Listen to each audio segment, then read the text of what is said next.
Vous êtes seul, et non parce que personne ne vous aime, mais parce que personne ne comprend ce qui se passe vraiment. Avez-vous déjà ressenti, en regardant autour de vous, cette étrange sensation que quelque chose ne va pas? Qu'il y a une fissure, invisible, mais profonde, dans la façon dont nous nous racontons de nos jours? Les femmes ne sont pas ce qu'elles étaient. Et avant d'être choquées, écoutez. Ce n'est pas de la misogynie. Il s'agit d'un avertissement, celui que Carl Gustav Jung a abandonné il y a près d'un siècle et que nous avons complètement ignoré. Il n'y a pas grand-chose à choisir. Vous le ressentez chaque fois que vous parlez à quelqu'un, chaque fois que vous essayez de vous connecter. Et ce n'est pas seulement des rencontres. C'est au travail, en famille, dans la vie quotidienne. Quelque chose est cassé, une dissonance émotionnelle. Et Jung, avec son esprit chirurgical, l'avait déjà prévu. Il n'a pas parlé de Tinder, ni de féminisme radical, ni de réseaux sociaux. Mais il a parlé de l'âme, de l'animus, de la perte de sens. Et cela, mon ami, est exactement ce que nous voyons maintenant, les femmes piégées dans une fausse autonomisation qui n'autorise personne. Les hommes déconnectés de leur énergie masculine, émotionnellement castrés, formés pour plaire. Jung l'a appelé déséquilibre archétypal. Lorsque les poteaux cessent d'attirer et de commencer à concurrencer, le chaos apparaît. Aujourd'hui, les relations ne sont pas des espaces de communion, mais des champs de bataille où personne ne veut céder, mais tout le monde veut gagner. Gagner quoi? Solitude, anxiété, vide. Carl Jung était un chirurgien de l'inconscient. Il a compris que la psyché humaine est plus profonde que le comportement subtil. Il a dit que lorsqu'une femme réprime son côté féminin essentiel, elle se masque dans le pire sens. Et quand un homme réprime son énergie vitale, il devient une ombre de lui-même. Le problème n'est pas que les femmes soient indépendantes. Le problème est qu'ils ont confondu l'indépendance avec le déni de l'autre. Ils ont fait le rejet une identité, ils ne cherchent plus l'amour. Ils recherchent la validation, et pas auprès d'un homme, mais sur un marché, un algorithme, un public invisible qui applaudit leur ego chaque fois qu'ils publient une photo filtrée. Et vous le savez, vous avez parlé à des femmes qui n'écoutent pas, qui n'attendent que leur tour pour parler, qui vous mesurent, vous évaluez, vous classez avant de vous connaître. Savez-vous pourquoi? Parce qu'ils ne voient plus de gens, ils voient des opportunités ou des menaces. Jung a averti, lorsque l'âme féminine se désintègre, la femme perd sa capacité d'aimer. Parce que vous aimez, c'est vous donner. Et pour vous donner, vous devez d'abord être. Mais que se passe-t-il quand ils ne sont jamais vraiment devenus? Lorsque leur identité a été construite en fonction de la plainte, de l'approbation, de ce que les autres pensent, ou pire, contre tout cela? Quand toute leur force est la résistance, mais pas la création, Carl Jung a parlé de l'ombre, cette partie sombre de soi que nous réprimons par peur, par honte. Aujourd'hui, l'ombre féminine a été révélée, mais pas à l'intégration, mais à dominer. Des femmes brisées qui, au lieu de guérir, ont décidé de détruire. Il n'y a pas grand-chose à choisir, car il ne s'agit pas de chiffres. Il s'agit d'essence. Combien de femmes connaissez-vous qui vous connaissent vraiment? Combien ont fait le travail profond de regarder leurs blessures maternelles, leurs traumatismes d'enfance, leur haine inconsciente du père? Jung a dit que tout ce qui ne se rend pas conscient se manifeste comme destin. Et c'est ce que nous voyons. Destin brisé, des relations qui ne prennent jamais vie, des hommes et des femmes qui croisent sans toucher. Et voici la partie la plus difficile, vous faites également partie du problème parce que vous avez cédé. Vous avez incliné ce qui n'est pas rendu conscient des manifestes en tant que destin.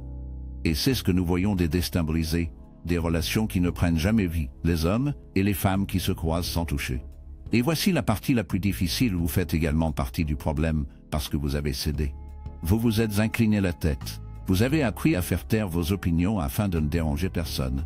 Vous avez accepté des relations médiocres de peur d'être seul. Vous avez renoncé à votre vérité pour vous intégrer. Savez-vous ce que cela fait à votre psyché? Cela vous fragmente. Cela vous coupe à l'intérieur. Jung dirait, dégueu-vous, vous êtes trahi, le cœur de qui vous êtes. Et ce noyau ne pardonne pas. La femme d'aujourd'hui, pour la plupart, ne cherche pas de connexion. Elle cherche le contrôle. Elle veut du pouvoir, mais ne sait pas quoi en faire. Elle veut un homme fort, mais celui qui s'agenouille.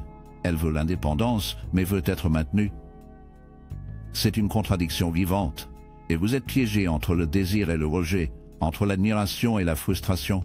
Que pensez-vous de cela? Si vous l'avez dit, vous seriez annulé. Mais Jung ne serait pas silencieux. Jung dirait que cette crise est spirituelle, que nous avons perdu le langage de l'âme, que nous ne savons plus à parler en symboles. Le mythe est mort, et sans mythe, il n'y a pas d'identité.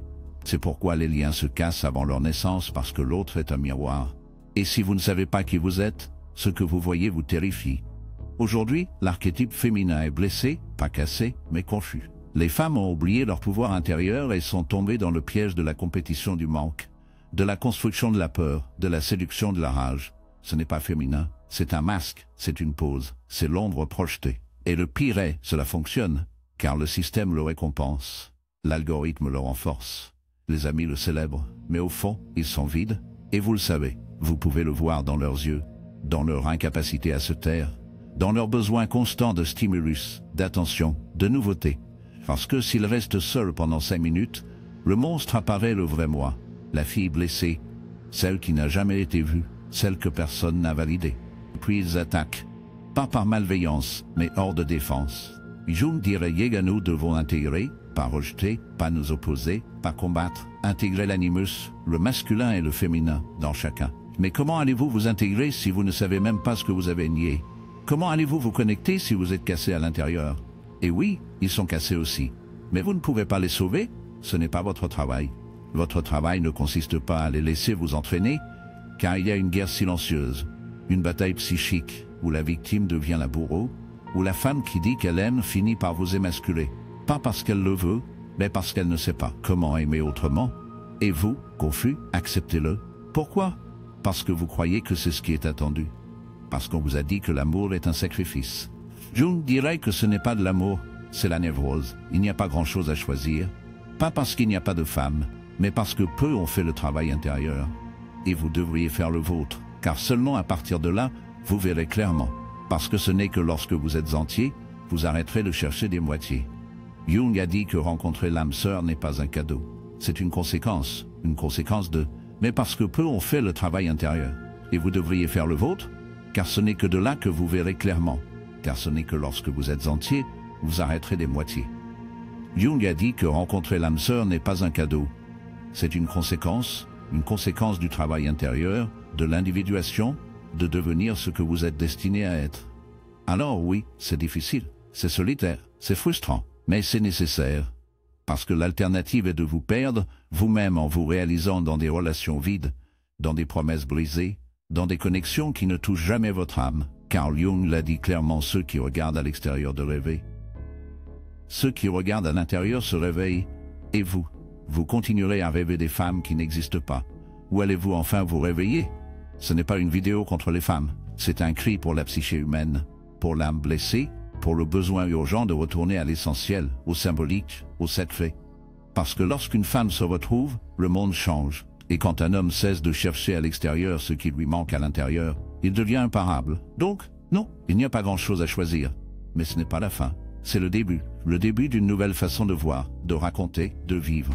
Parce que seulement de la vérité fait quelque chose de réel. Et la vérité, aussi inconfortable qu'elle puisse être, libère toujours. Jung le savait. Maintenant, vous le faites aussi, et voici où les choses deviennent vraiment sombres.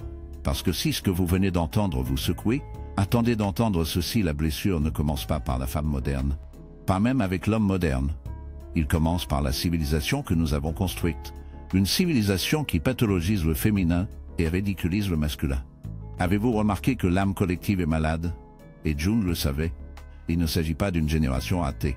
Il s'agit d'une culture entière qui a perdu le contact avec l'inconscient. Nous vivons à une époque qui idolâtre la surface, où l'image a remplacé l'identité, où la valeur d'une personne est mesurée par la quantité d'attention qu'il peut capturer, et non par la profondeur de son caractère. Et que se passe-t-il lorsque cela se normalise? Il arrive que la femme cesse de demander qui elle est, et commence à demander à quel point elle semble désirable. Et l'homme cesse de demander quel but il a, et commence à calculer la validation qu'il peut obtenir. Et donc l'âme humaine est détruite, pas avec des bombes, mais avec des filtres Instagram. Carl Jung a parlé d'archétypes comme des structures éternelles de l'inconscient collectif: l'amant, le sage, la mère, le guerrier. Où sont-ils maintenant? Où voyez-vous la femme sage, la femme initiatrice? Où est la figure féminine qui guide, qui construit, qui se transforme? Elle a été remplacée par une parodie. La femme marketing, la femme de l'autonomisation creux, la femme forte d'inspection mais fragile saoule. Parce que derrière ce ton provoquant, il n'y a souvent que de la peur d'être perçus comme ils sont vraiment, la peur de ne pas être suffisante, la peur que personne ne les choisisse s'ils n'imitent pas le modèle qui leur a promis, qui a fonctionné. Mais cela ne fonctionne pas. Et vous le savez, parce que vous l'avez vécu. Vous êtes sorti avec des femmes qui avaient tout selon la société: succès, indépendance, adepte, présence. Mais vous vous sentiez seul à être avec eux, Pourquoi? Parce qu'ils n'étaient pas présents. Ils projetaient, ils agissaient, ils étaient piégés dans un rôle. Jung le dirait comme ceci, ils étaient possédés par un complexe. Et quand un complexe vous prend le dessus, vous n'êtes plus vous, vous êtes un masque, une fiction. Et voici pourquoi. Parce qu'ils n'étaient pas présents. Ils projetaient, ils agissaient, ils ont été piégés dans un rôle. Jung le dirait comme ceci, ils étaient possédés par un complexe. Et quand un complexe vous prend le dessus, vous n'êtes plus vous. Vous êtes un masque, une fiction. Et voici la tournure la plus troublante, beaucoup de ces femmes ne sont pas coupables. Ce sont des victimes d'un système qui ne leur a jamais appris à s'habiter, seulement pour se présenter, à rivaliser dans une guerre d'images, à se déconnecter de leur corps, à appartenir, pour réprimer leur émotivité, pour être pris au sérieux. Considérer les hommes non pas comme des compagnons mais comme des adversaires. Et cette guerre n'est pas gagnée. Il est seulement survécu, à peine. Voulez-vous une autre vérité inconfortable? Beaucoup de ces femmes n'ont jamais ressenti une vraie intimité, pas parce qu'elles ne l'ont pas été avec les hommes, mais parce qu'elles n'ont jamais pu abandonner le contrôle. Et sans vulnérabilité, il n'y a pas de rencontre. Il y a une transaction, il y a du jeu, il y a une manipulation, mais il n'y a pas d'âme. Jung a déclaré l'âme n'entre dans la relation que lorsque nous abaissons nos défenses. Et aujourd'hui, presque personne ne réduit rien. Tout le monde est armé aux dents, émotionnellement parlant. Et il ne s'agit pas de revenir à un ancien modèle. Nous ne disons pas que la femme devrait être soumise, ni l'homme dominant. Ce serait simplifier une question complexe. Ce que Jung propose est quelque chose de beaucoup plus profond: l'intégration, l'équilibre, le retour du symbole, la récupération de l'âme, la reconnaissance que les deux pôles masculin et féminin sont blessés et qu'ils ne guérissent qu'en se reconnaissant. Mais c'est presque impossible dans une culture qui a transformé la guerre des sexes en divertissement.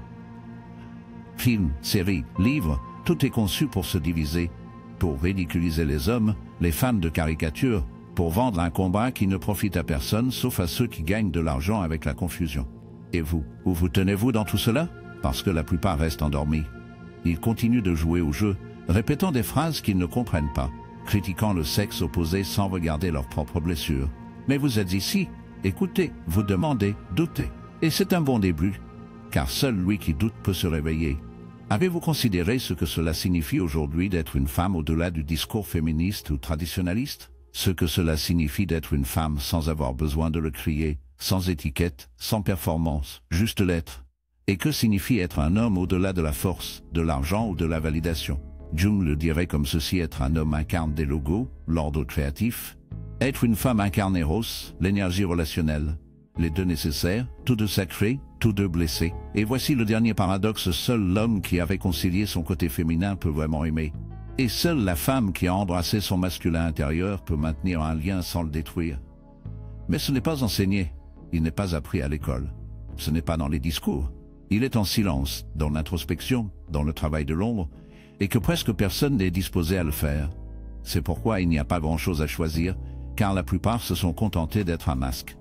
Parce que le travail de devenir soi-même est trop douloureux, trop lent, trop réel. Mais vous n'êtes pas là pour le facile.